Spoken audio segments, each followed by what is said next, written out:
zarządu tamtejszego muzeum, panią Michelle Gold. Także mam nadzieję, że już nas obserwują. And I would like to ask you just to connect your seat.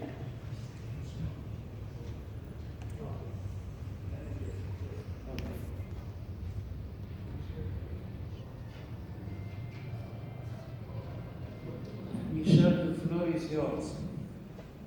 Dzień dobry. Good afternoon.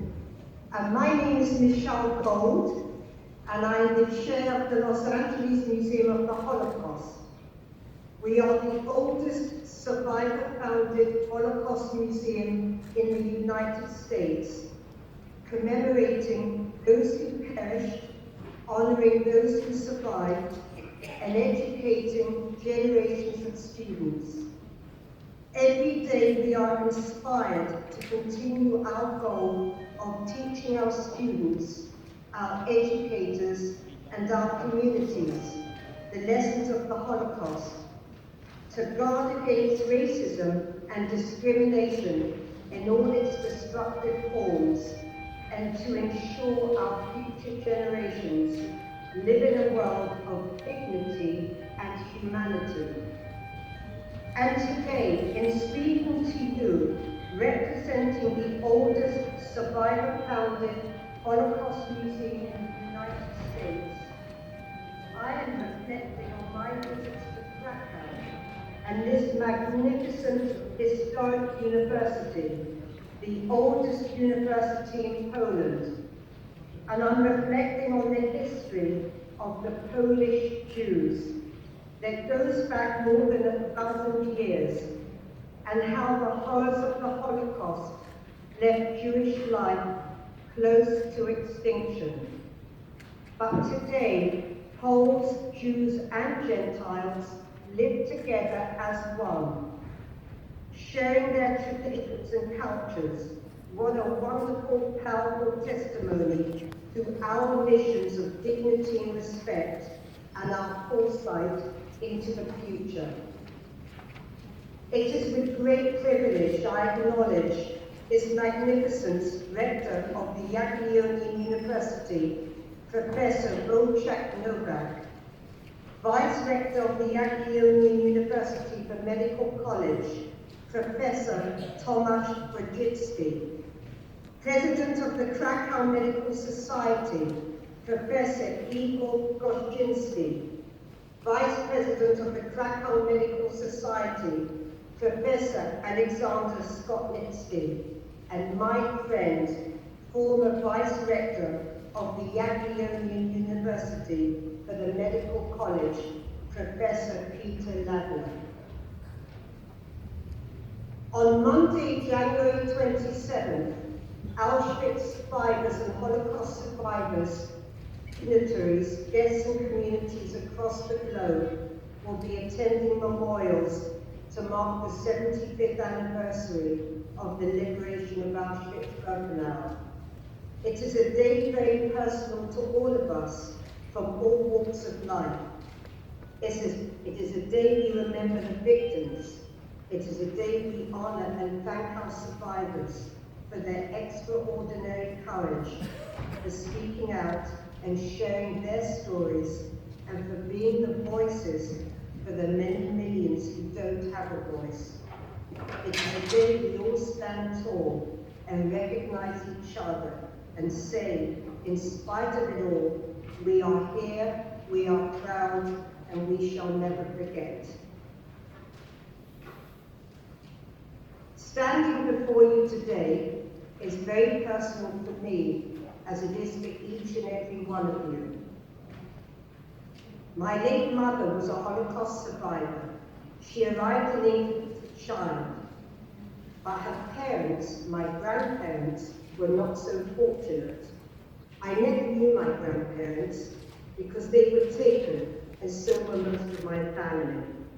My mother often said that if Israel had existed in the 1930s, her parents would not have been murdered by the Nazis, and her childhood would not have been taken from her.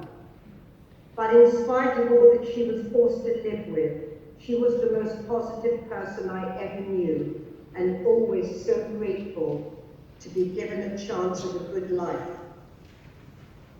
The Holocaust stands apart as the darkest hour in human history, and it is the most extensively documented crime the world has ever seen. It offers an unmatched case study of how societies fall apart. The atrocities of the past remain raw and are deeply engraved in all of us. We have to learn the lessons of the past, so the past does not become our children's future. Remembering for the future is vital for all of us. The good we do today lives on in others, and it is one of the most important things that does. Schools must teach acceptance and respect. Colleges, universities, and houses of worship must teach acceptance and respect.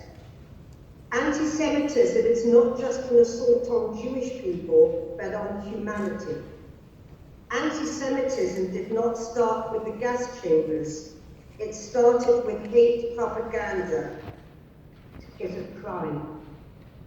We must teach our children to never tolerate intolerance, to never stay quiet, to never be a bystander.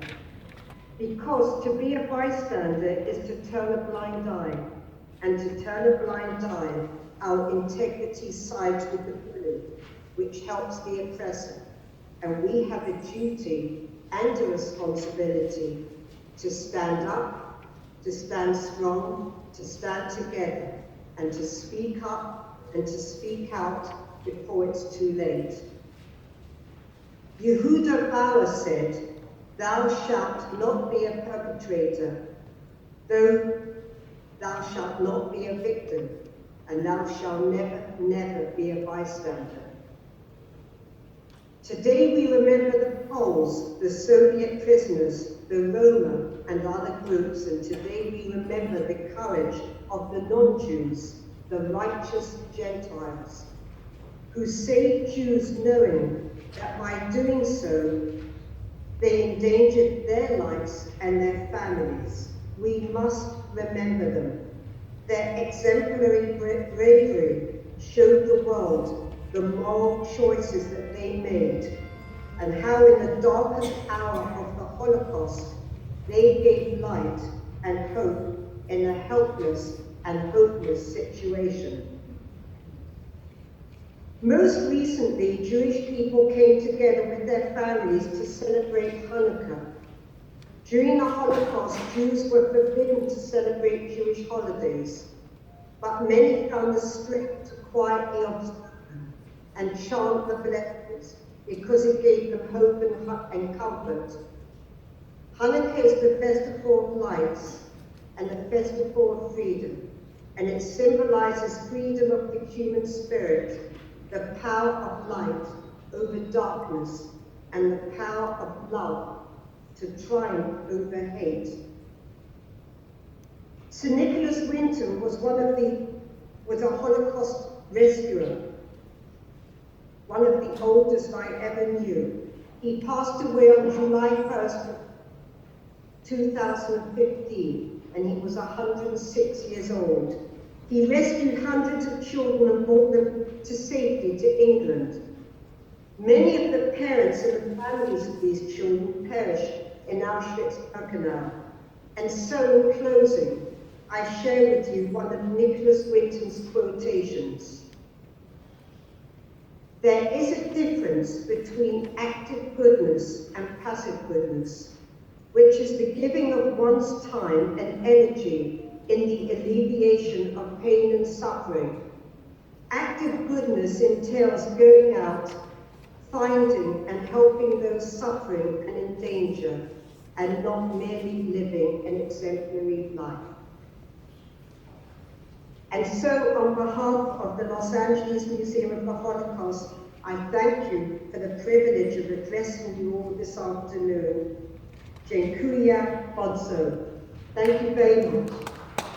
Thank you very much, Michelle.